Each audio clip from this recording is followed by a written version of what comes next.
Als vaste onderdeel op een woensdagavond is banken met Dree. En Dree Peters heeft met dit heerlijke, lekkere weer in november de boetelog weer opgezocht. Maar Dree, hoe steeds ze vandaag ergens? Zwaarboekplein staan ik. Ik heb een afspraak met Bert en Willem. Bert is er al, de gewoon eens al bij zitten. Willem, de moet zo komen zien, eigenlijk ook het vlug. 1 uur is 1 uur en als ze met Willem gedaan spreekt, geloof maar dat er zo is. Oh, dat komt er al. Och, daar is het. Hé, kameraad.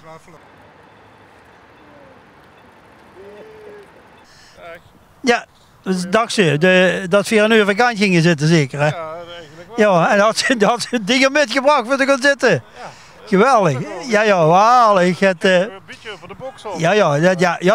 Is er van nagedacht natuurlijk. Geen over de box, want het is weer binnen de 11e van de 11e. En ergens in 1982, wie dat Zwaarboekplein hier op een schep ploeg en wie dat één verkeerslicht naar het aankwam, kwam keer op dat idee. Hoe gebeurde dat eigenlijk? Wie kwam op het idee om het te gaan bedenken? Waar moet ik het vragen? Willem? Dat moest aan mij vragen.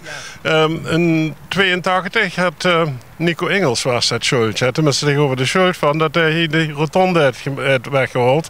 En daarvoor een plaatsje stoplicht had gemaakt. De grootste flipperkast. En moet anders zeggen, op Assylegoon zich. 82, dus dat is voordat we met dit begonnen, is er op een rattentoren al een Assylegoonzigbeeldje geplaatst. En toen hebben we op een gegeven moment gezegd van dat is een geweldige traditie, moeten we dat ook doen. Dus toen hebben we Assylegoonzig 83 hebben we de box er neergezet. En sinds dat tijd zijn we daar heel druk mee bezig. Dat moet ik zeggen, ja, heel druk, want het zit er nu bijna 35 jaar, 34 jaar moet ik zeggen. En het vorig jaar, wat ene keer, sting het safe. Ja, dat klopt.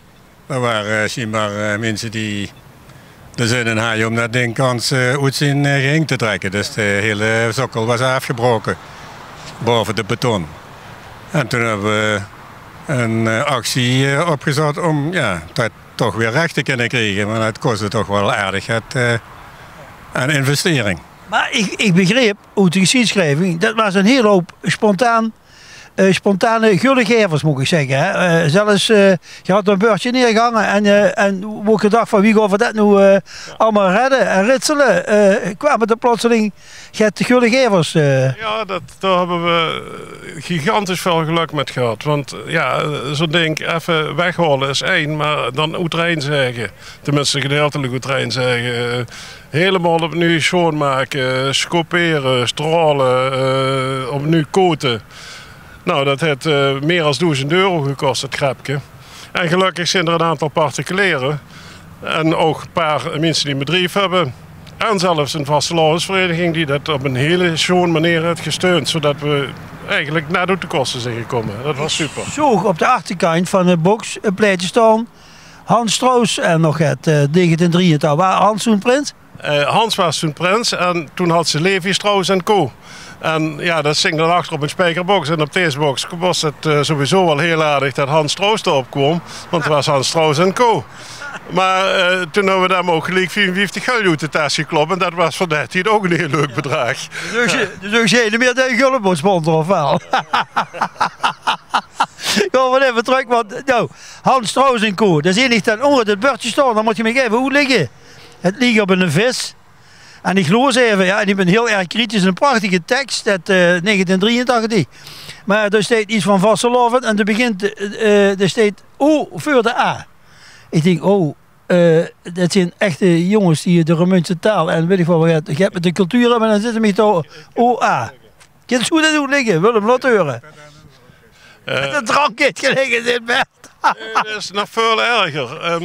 Op een gegeven moment, ja, dat was altijd ritselwerk. En het uitzeggen van dat is één, maar die letters erin houden, dat hadden de Rotterdammer gedaan. Oh, okay. En ja, dan is het natuurlijk helemaal verklaarbaar. En is misschien toch het drang in het spel gekomen, maar in ieder geval, in die tijd wisten we het allemaal nog niet zo goed. En een nu plaat maken, dat zit er niet meer aan. Het is hartstikke uniek, dat moet zo vooral zo laten, maar het viel me op.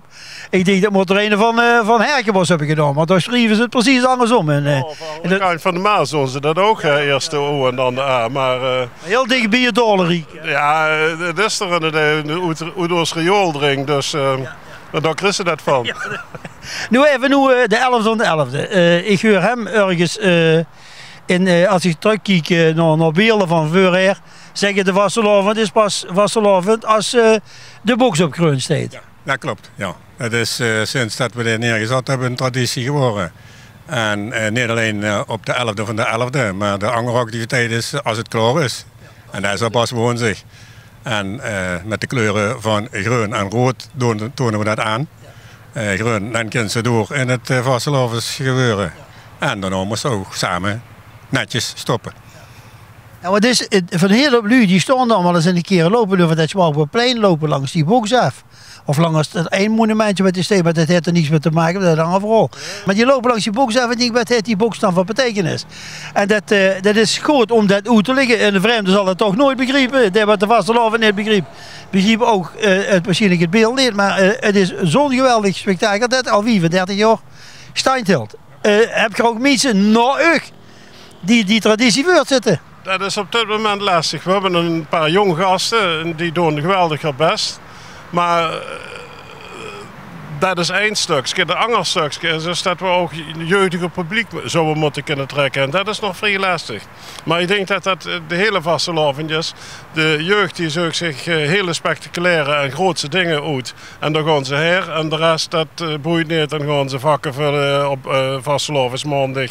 Of gaat angst maar aan een optocht lopen. Dat is al heel moeilijk tegenwoordig om daar kinderen voor te krijgen. Of in ieder geval jong men voor te krijgen. Om überhaupt een café open te hebben is al een crime. Wat met de nimmer roken, nimmer dit, ik weet niet wat allemaal. Dus we krijgen het sowieso al hartstikke moeilijk. Maar het is er en het zal er altijd moeten blijven. Wat onraad, het vullen onraad. Wat Veerber net nog een bruiktroem moet halen. Je zit zijn bruik verloren en die is precies bovenin die box geweest. Dat valt nu met. We hebben, het staat nu amper een jaar. Wie nu? En dit hield wel een aantal jaren, maar we moeten wel door het jaar de vandalen stickers er vanaf vallen die wat erop geplakt werden. Dat is slecht voor de verf. En, zelfs op de ruutjes ook een sticker. Dat is zeer vervelend, want dan moesten die heel plaat vervangen. Maar dat is eigenlijk onnodig. En aan de andere kant, voor de rest haaien we dat door het jaar zuiver. En ik denk 1 of 2 jaar, dan moeten we nog een keer misschien bijverven. En voor de rest gaat dat. Het vorig jaar zonken bij de heropening, zal ik het zo even zeggen. Of daar zonken nog het Romeins volkslied met eigen gemaakte tekst. Ja. Weet ze er nog een paar regels van zo? Ja, daar wordt de box in het... Zingen natuurlijk, hè? Daar wordt de box in zonlicht steed, dan bij de kastelein. Ja, is mijn vaste plaats. En dan denk je Zwaalbroek. Ja, dan heb je die, van de mensen die denken, waarom is die box zwart? Dat zegt eigenlijk al het woord, zwarte brook. Brook is een box en voor de lui die denken, waarom is dat een zwarte box? Ja, een zwarte box komt van Zwaalbroek af natuurlijk. Hetgene wat dan ook speelt, is als ze aan de zijkant van de box staan en de kiks, dan zussen dat die box als het ware tegen de muur oploopt. En dat was vroeger ook een rotonde, die ging lekker door. En ja, de flipperkast die achter ons is, want dat is een van de grootste flipperkasten van Nederland. Ja, daar sting alles op in stil. En dat symboliseert die box ook, dat het stil staat. En ja, natuurlijk, het is een symbiose van een zwarte box en stoplichten. En dat is natuurlijk weer aangegrepen om de vastelovend te laten starten, de 11 van de 11e, waar we zondag gaan doen. En dan, als de legoon zich op 6 maart, dus dat volgens mij pas, dan gaan we de vastelovend weer op rood zetten, dus dan is het klaar. En dan gaat de vastelovend ook een rook op. Het is wel milder geworden. Hè. Dus ik heb het al ergens willen zeggen, de grootste flipperkast van Europa, maar het is nu al van Nederland. Dus het is geen milder geworden. Maar het is inderdaad de flipperkast. Maar ja, zou het anders gekend hebben als ze terugkijkt 34 jaar. Ik ben bang dat we voor een paar jaar toch wel weer een rotonde hebben. Een snelle rotonde, een turbo-rotonde. Maar ik ben bang dat... En dan is het leuk, want dan duidt die box denken aan de flipperkast. Dus het blijft gewoon doorgaan. Blijven door. Maar op zondag dan doen we altijd een kindervoorstelling. Dus dit jaar hebben we ook een kindervoorstelling. Dat is gaat wat in de toekomst zich afspeelt. Waar op een gegeven moment de kinderen betrokken werden. Het werd een interactief spel. Doordat de kinderen op best gaan doen, gaat de box toch weer op groen, want het ziet er heel slecht uit, alles is rood. En dan uiteindelijk met vuurwerk zal dit jaar niet lukken, dus gaat groene rook en zo en gaat confetti enzovoort. Is dat denk ik uiteindelijk toch hartstikke groen. En dan gaan we met de Jan Plezier gaan we naar het café hier. Dus dat is resistent dit jaar. We mogen geen reclame maken, maar toch. En dat doen we met Jan Plezier. Gaan we dus helemaal rondom het outlet, want anders kunnen ze dan niet komen. Of toen moest via Beegde en Heur gaan. Ze komen erheen en daar hebben we dan inderdaad nog een springkussen voor de jeugd en een kleurwedstrijd. En voor de grote mensen hebben we dan nog leuke dingen. Gaat echt zo wie Henk Doeven, de zingende Groenteman. Ik denk dat de box zelf ook het leukste uit. Risikomans. Een hele chique verrassing krijgt is. Kei geheim, dat weten we zelf nog niet. Dus eigenlijk werd het gewoon een leuk speel dan nog. Dus de zondagmiddag hoort ze niet per se naar voetballen te gaan. Dan ga je naar de box die dan zondagmiddag om 8 minuten over 3 op Greun die heet. We hebben ze een keer op Asselen-Goornzig, want we willen eigenlijk op Asselen-Goornzig eigenlijk altijd geen leuks doen. We hebben de pin erin gehouden. En die zit aan de kant op het Zwartbroekplein. Ja, dat is niet zo spectaculair bij die box natuurlijk. We hebben de pin nooit hè. Nee, maar goed, dat is ook. Eigenlijk moest het ene keer te gooien doen en daarna werd het altijd anders. Het voordeel van de box is wel dus dat we het altijd anders doen. En dan ook iedere keer weer te gooien. Dus het is maar net wie ze te gooien en anders op een goede volgorde zet. Dus dat komt wel goed.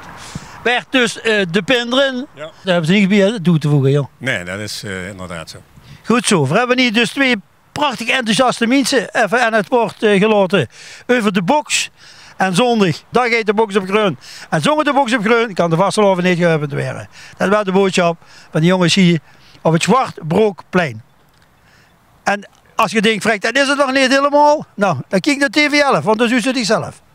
Voorzien ons, de volgende week.